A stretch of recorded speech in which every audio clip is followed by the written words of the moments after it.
The Execution of Montrose, W.E. Aytoun. The speaker recounts part of the story of the English Civil War and the royalist James Graham, Marquess of Montrose.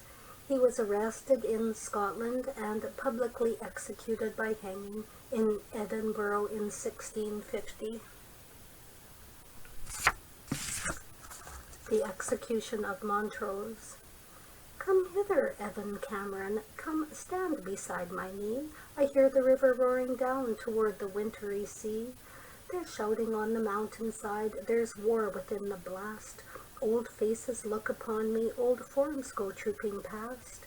I hear the pibroch wailing amidst the din of fight, and my dim spirit wakes again upon the verge of night.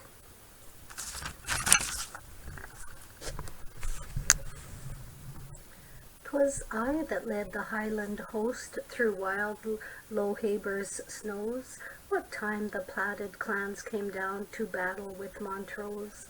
I've told thee how the Southrons fell beneath the broad Claymore, and how we smote the Campbell clan by Inverlochy's shore.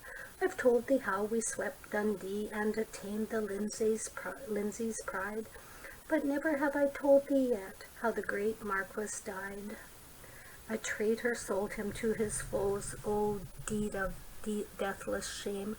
I charge thee, boy, if e'er thou meet with one of Assynt's name, be it upon the mountain's side or yet within the glen, stand he in martial gear alone or backed by armed men. Face him as thou wouldst face the man who wronged thy sire's renown. Remember of what blood thou art, and strike the caitiff down. They brought him to the water gate, hard bound with hempen span, as though they held a lion there, and not a fenceless man. They set him high upon a cart, the hangman rode below. They drew his hands behind his back, and bared his noble brow. Then, as a hound is slipped from leash, they cheered the common throng, and blew the note with yell and shout, and bade him pass along. It would have made a brave man's heart grow sad and sick that day, to watch the keen malignant eyes bent down on that array. There stood the Whig West country lords in balcony and bow. There sat their gaunt and withered dames and their daughters all a row, and every open window was full as full might be, with black-robed covenanting carles, that goodly sport to see. But when he came, though pale and wan, he looked so great and high, so noble was his manly front, so calm his steadfast eye. The rabble rout forbore to shout, and each man held his breath, for well they knew the hero's soul was face to face with death. And then a mournful shudder through all the people crept, and some that came to scoff at him now turned aside and wept. But onwards, always onwards, in silence and in gloom, the dreary pageant labored till it reached the house of doom. Then first a woman's voice was heard in jeer and laughter loud, and an angry cry and a hiss arose from the heart of the tossing crowd. Then, as the Graham looked upwards, he saw the ugly smile of him who sold his king for gold, the master fiend Argyle.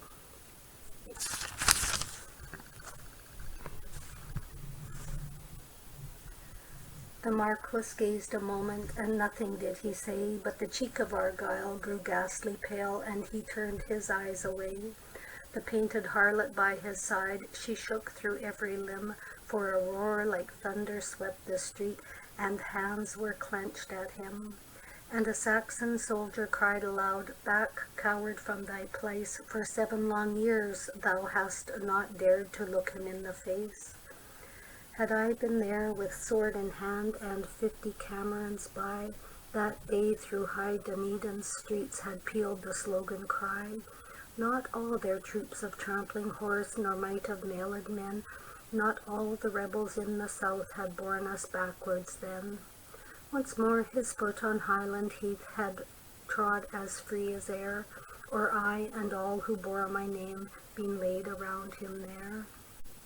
It might not be. They placed him next within the solemn hall, where once the Scottish kings were throned amidst their nobles all. But there was dust of vulgar feet on that colluded floor, and perjured traitors filled the place where good men sate before. With savage glee came Warristown to read the murderous doom, and then uprose the great Montrose in the middle of the room.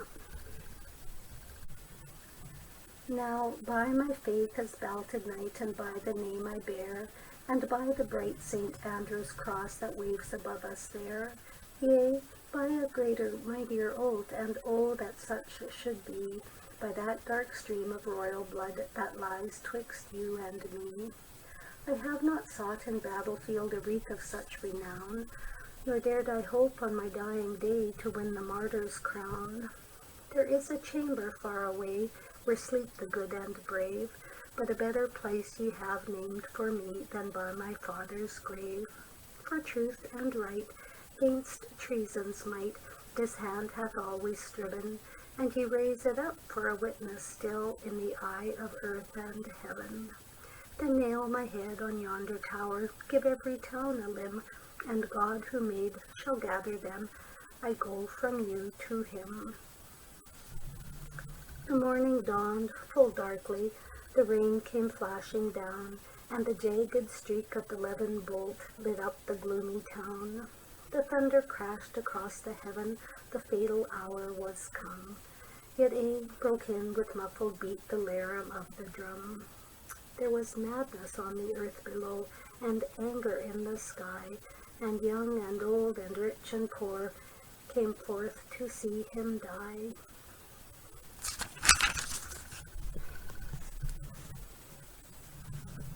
Ah, God, that ghastly gibbet, how dismal 'tis to see the great tall spectral skeleton, the ladder and the tree.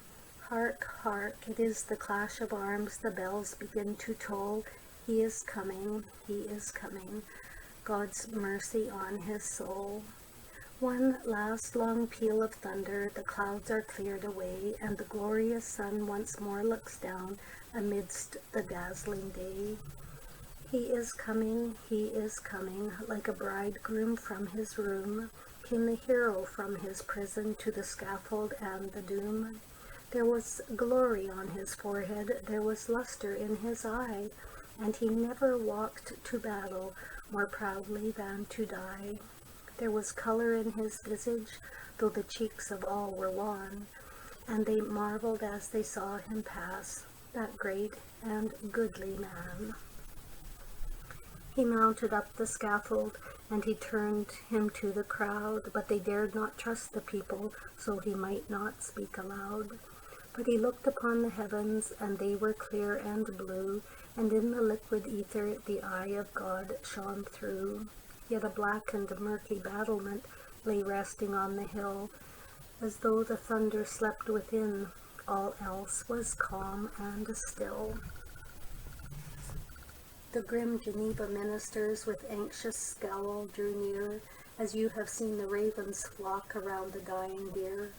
He would not deign them word nor sign, but alone he bent the knee, and veiled his face for Christ's dear grace beneath the gallows tree. Then radiant and serene he rose and cast his cloak away, for he had ta'en his latest look of earth and sun and day.